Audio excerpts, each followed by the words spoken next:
Yang mesti dipahami adalah karma itu satu kata yang kalau diterjemahkan dalam bahasa lain artinya hukum sebab akibat.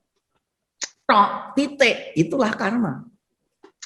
Jadi karma itu hukum sebab akibat, titik. Nah, meliputi sebab baik, sebab buruk, akibat baik, akibat buruk, sama hukumnya. Gitu. Jadi kalau ada hal yang tidak menyenangkan, itu dikatakan kena karma. Betul. Tapi orang-orang yang mendapat kesenangan, mendapat kemakmuran, kemuliaan, mendapat keberuntungan, itu pun juga akibat karma. Sama. Karena penderitaan dan kebahagiaan itu adalah sebuah akibat.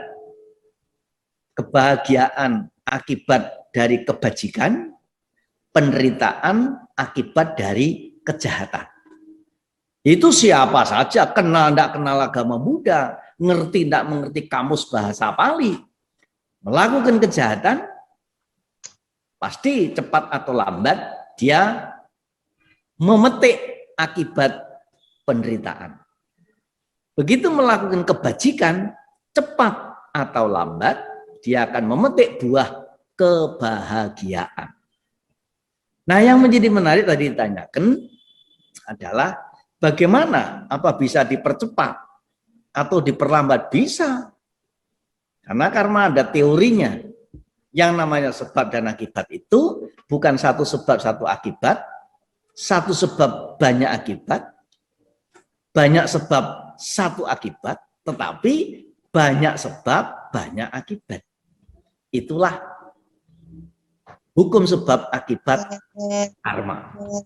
Kemudian akibat itu juga ada yang berakibat seketika, ada yang makan waktu dekat, ada yang butuh waktu lama, dan lama sekali baru berakibat. Meliputi yang baik atau yang buruk sama hukumnya.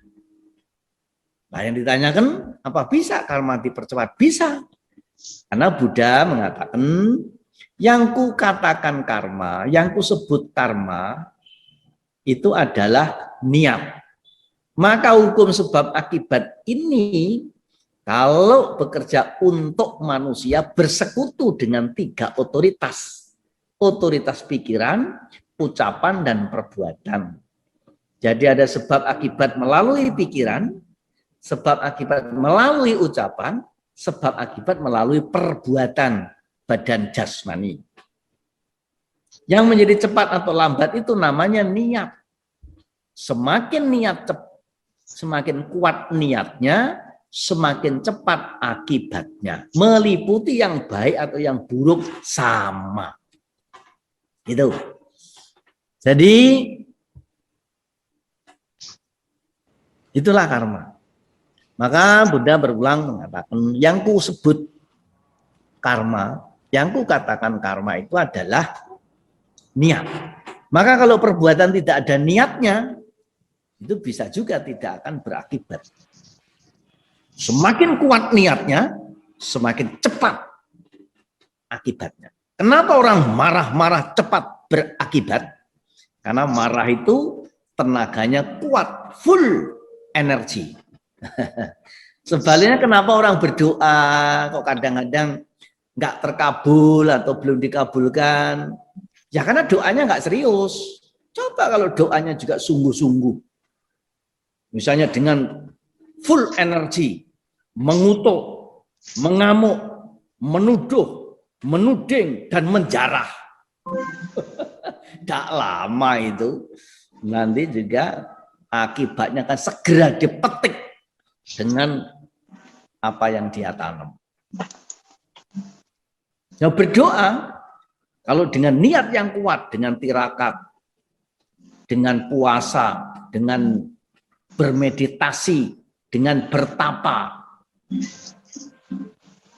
itu juga bisa cepat. Karena itulah kalau orang tua-tua, jadi orang tua-tua dan mertua pada zaman lama selalu memberi nasihat kepada anak-anak. Nah, kalau engkau mempunyai cita-cita, hendaknya harus dibarengi dengan tirakat, dengan prihatin, dengan bermohon, gitu, atau dengan meditasi.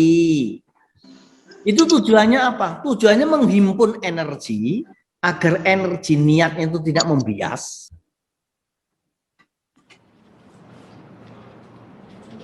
Makanya dengan niat yang kusuk, yang sungguh-sungguh, orang tirakat, melek, bertapa, itu menghimpun energi agar energinya tidak membias. Lah energi itulah ada yang mengatakan energi, namakan niat. Itu maksudnya. Jadi karma itu karena hukum sebab akibat, sedang yang sebab itu juga kita sendiri, yang akan memetik akibat juga kita sendiri, sebetulnya bisa kita setel sendiri. Seberapa kecepatan speednya, seberapa kecepatan volumenya, seberapa kuat niatnya, itu kita sendiri yang menentukan. Jadi sangat bisa, sangat bisa. Jangan tergantung kepada yang di luar diri kita. Gitu kan? Karena diri sendiri adalah penentu bagi diri sendiri. Orang lain sama sekali bukan penentu. Mereka hanya